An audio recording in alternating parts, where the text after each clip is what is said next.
నమస్తే, నేను Yashoda. Welcome to Pallavi TV.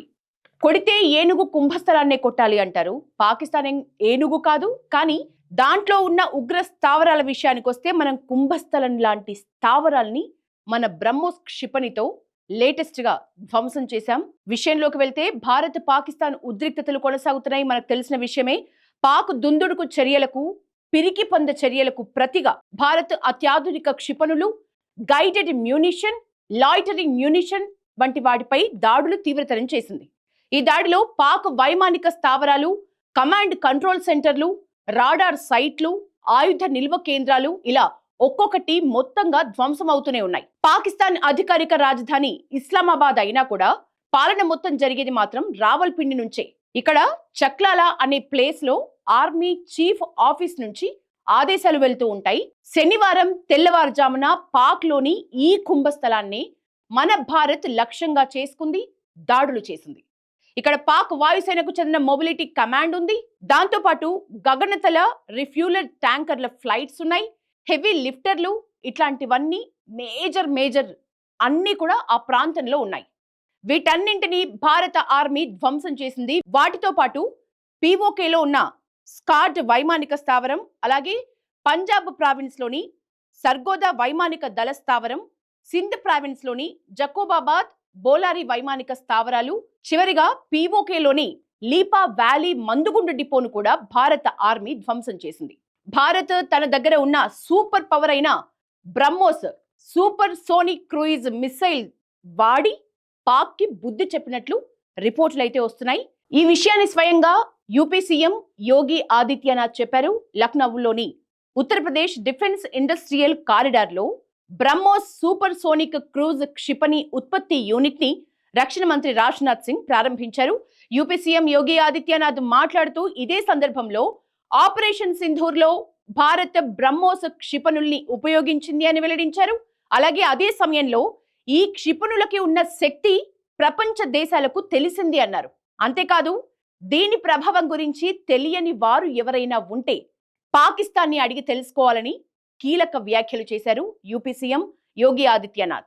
Latest update చూస్తే జైషే మహమ్మద్ హెడ్ ఆఫీస్ అయిన ఉగ్రవాద స్థావరం ఇదొకటి. ఈ బహవల్పూర్ స్థావరాన్ని కూడా ఆర్మీ ధ్వంసం చేసినట్లు లేటెస్ట్ అప్డేట్ అందింది. ఇది ఒక ఉగ్రవాద సంస్థ. మొత్తానికైతే కుంభస్థలాన్ని గట్టిగా మనం దెబ్బతీసామని చెప్పొచ్చు. అయితే ఇదే సమయంలో భారత్, పాకిస్తాన్ ఇరు దేశాలు కూడా సంయమనం పాటించాలని, అలాగే కాల్పుల విరమణ ఒప్పందానికి కట్టుబడి ఉండాలని ఇరు దేశాల్ని కూడా అమెరికా మధ్యవర్తిత్వం చేస్తోంది, కోరుతోంది. అయితే కాల్పుల విరమణకు అడుగులు పడుతున్నాయి అనే ఇట్లాంటి క్రమంలోనే పాకిస్తాన్ నిన్న రాత్రి కాల్పులకు తెగబడింది. మళ్ళీ దాని నక్క బుద్ధిని నిరూపించుకుంది, మళ్ళీ నిరూపించుకుంటూనే ఉంది. అయినా కూడా భారత్ దానికి గట్టిగా బదులిస్తున్న పరిస్థితి. భారత విదేశాంగ శాఖ మంత్రి జయశంకర్, జాతీయ భద్రతా సలహాదారు అజిత్ దోవల్ అమెరికాతో మాట్లాడుతూ, మీరేమో కాల్పుల విరమణ అంటున్నారు, కానీ పాకిస్తాన్ మాత్రం పాకిస్తాన్ లో న్యూక్లియర్ మూవ్మెంట్స్ ఉన్నట్లు మాకు నిఘా వర్గాల నుంచి సమాచారం అందింది.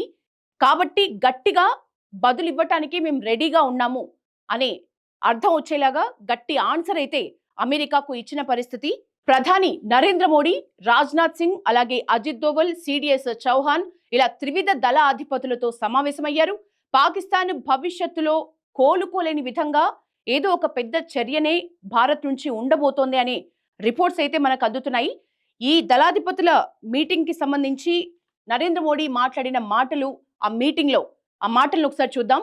ఈ త్రివిధ దళాధిపతుల సమావేశంలోనే మన ప్రధాని నరేంద్ర మోడీ కొన్ని మాటలు చెప్పారు. మన ఆర్మీ దాడుల్లో పాకిస్తాన్ పూర్తిగా దెబ్బతింది, ఓడిపోయింది. అలాగే మనం చేసిన యుద్ధంలో ఏ రౌండ్ లో కూడా, కనీసం ఒక్క రౌండ్ లో కూడా పాకిస్తాన్ కనీస ప్రతిచర్య ఇవ్వలేకపోయింది, ఓడిపోయింది.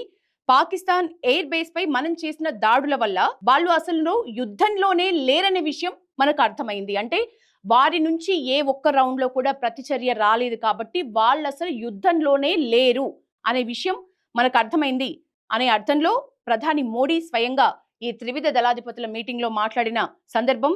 ఈ దాడులతో పాక్ అయితే మనం గట్టి ఆన్సర్ ఇచ్చాం, నిజానికి గట్టి బుద్ధే చెప్పాం మన చర్యలతో అని ప్రధాని నరేంద్ర మోడీ చెప్తున్నారు.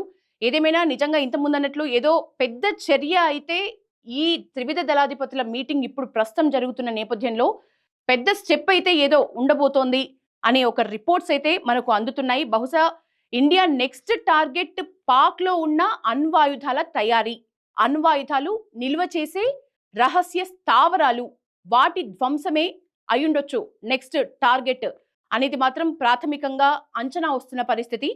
నిన్న ఇవాళ భారత్ బ్రహ్మోస్ క్షిపణులతో చేసిన దాడుల్లో అయితే ఇప్పటికీ కొన్ని అణు స్థావరాలు ధ్వంసమై ఉండొచ్చని కూడా కొంతమంది నిపుణులు అంచనా వేస్తున్నారు. నిపుణుల ద్వారా ఆ మాటలు వినిపిస్తున్నాయి.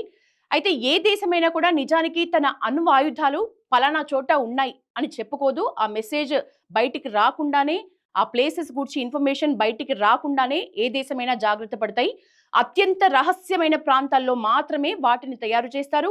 అత్యంత రహస్యమైన స్థావరాల్లో మాత్రమే వాటిని నిల్వ చేసుకుంటూ ఉంటారు ఏ దేశమైనా కూడా.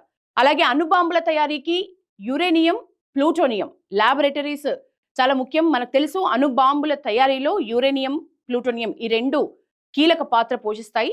సో ఇతర ఎక్విప్మెంట్ వ్యవస్థలు ఇట్లాంటివన్నీ కావాలి. ఇట్లాంటి వ్యవస్థలు ఉన్న ప్రాంతాలు పాకిస్తాన్లో మాత్రం కొన్ని ఉన్నాయి. అవేంటో ఇప్పుడు కొన్ని మచ్చుకకి చూసే ప్రయత్నం చేద్దాం. మన దగ్గర ఉన్న సమాచారం ప్రకారం కుషబ్ ఇక్కడ ప్లూటోనియం ఉత్పత్తి చేసే భారీ నీటి రియాక్టర్స్ ఉంటాయి. పాకిస్తాన్లో ఉన్న ఒక ఉగ్ర స్థావరం ఇది. ఇది కౌతా, ఇక్కడ ఖాన్ రీసెర్చ్ ల్యాబొరేటరీనే ఉంది. యురేనియం అధికంగా ఇక్కడ సమృద్ధిగా ఎక్కువ స్థాయిలో ఉత్పత్తి చేసే ఒక ప్రధాన కేంద్రం ఇది యురేనియంని. సో అణ్వాయుధాల్లో యురేనియం అలాగే ప్లూటోనియం చాలా అవసరం అణ్వాయుధాల తయారీకి. సో ఈ రెండు సంస్థలు కహుటా అలాగే ఇందాక చూసింది కుషబ్, ఇక్కడ రెండు కూడా ఈ నిల్వలే ఉత్పత్తి జరుగుతోంది. ఈ రెండిటి కేంద్రంగా దాడులు. అలాగే గడ్వాల్, ఇది కూడా యురేనియం సమృద్ధీకరణ చేసే ఒక ప్రాంతం గడ్వాల్ అనేది. కుషబ్, కహుటా, గడ్వాల్, అలాగే వీటితో పాటు ఇసాఖేల్, ఇక్కడ కూడా పెద్ద ప్లూటోనియం వెలికితీత కర్మాగారమే ఉన్నట్లు సమాచారం ఉంది. వీటితో పాటు రావల్పిండి అనే ప్రాంతం, అదొక Pakistan institute of science and టెక్నాలజీతో పాటు న్యూ ల్యాబ్స్ రీప్రాసెసింగ్ యూనిట్ అని చెప్పొచ్చు ఆ ప్లాంట్ ని, ఆ రావల్పిండిలోని ప్లాంట్. వీటన్నిటిపైన కూడా దాడి జరగొచ్చు అనే సమాచారం ఉంది. మొత్తంగా ప్రధాని మోదీ నేతృత్వంలోని నయా భారత్ ఈ న్యూక్లియర్ స్థావరాలపై దాడి చేసి పాక్ నడ్డి విరిచి తగిన బుద్ధి చెప్పబోతున్నట్లయితే తెలుస్తోంది. ఏదేమైనప్పటికీ పిక్చర్ అభి బాకీ హే అన్న మన వాళ్ళ మాటల్లో నిజానికి పిక్చర్లో ఎండ్ ఫైనల్ టచ్ ఒక్కటే మిగులుందని చెప్పుకోవచ్చు. చూడాలి మరి కొద్ది రోజుల్లో, అంటే అతి తక్కువ సమయంలోనే మనం ఆ ఫైనల్ టచ్ ఎట్లా ఉంటుంది అనేది మనం చూడబోతున్నాం. ఖచ్చితంగా ఆ ఫైనల్ టచ్ పాకిస్తాన్కి తగిలినప్పుడు మనం పండగలన్నీ కలిసి చేసుకునే సందర్భం వస్తుంది. దీనికి నిదర్శనంగా భారత ఆర్మీ లేటెస్ట్ అప్డేట్ ఒకటి రిలీజ్ చేసింది. పీఓకేను మనకు అప్పగించడం తప్ప పాకిస్తాన్కి వేరే గత్యంతరమే లేదు. ఇన్ని పరిణామాలు జరిగిన నేపథ్యంలో మన భారత ఆర్మీ లేటెస్ట్ గా ఈ మాటలంది. పీఓకేను మనకు అప్పగించడం తప్ప పాకిస్తాన్కి వేరే గత్యంతరం లేని పరిస్థితి మనం క్రియేట్ చేశాం మన దాడులతో. సో పిక్చర్ అభి బాకీ హేలో ఇందాక అన్నట్లు ఫైనల్ టచ్ ఒకటి మిగిలి ఉంది. ఖచ్చితంగా ఆ ఫైనల్ టచ్ ని మనందరం హ్యాపీగా చూసి హ్యాపీ డే ఎంజాయ్ చేసే రోజైతే ముందుందని చెప్పొచ్చు. ఇదొక ఇవాల్టి special topic. Stay tune to Pallavi TV.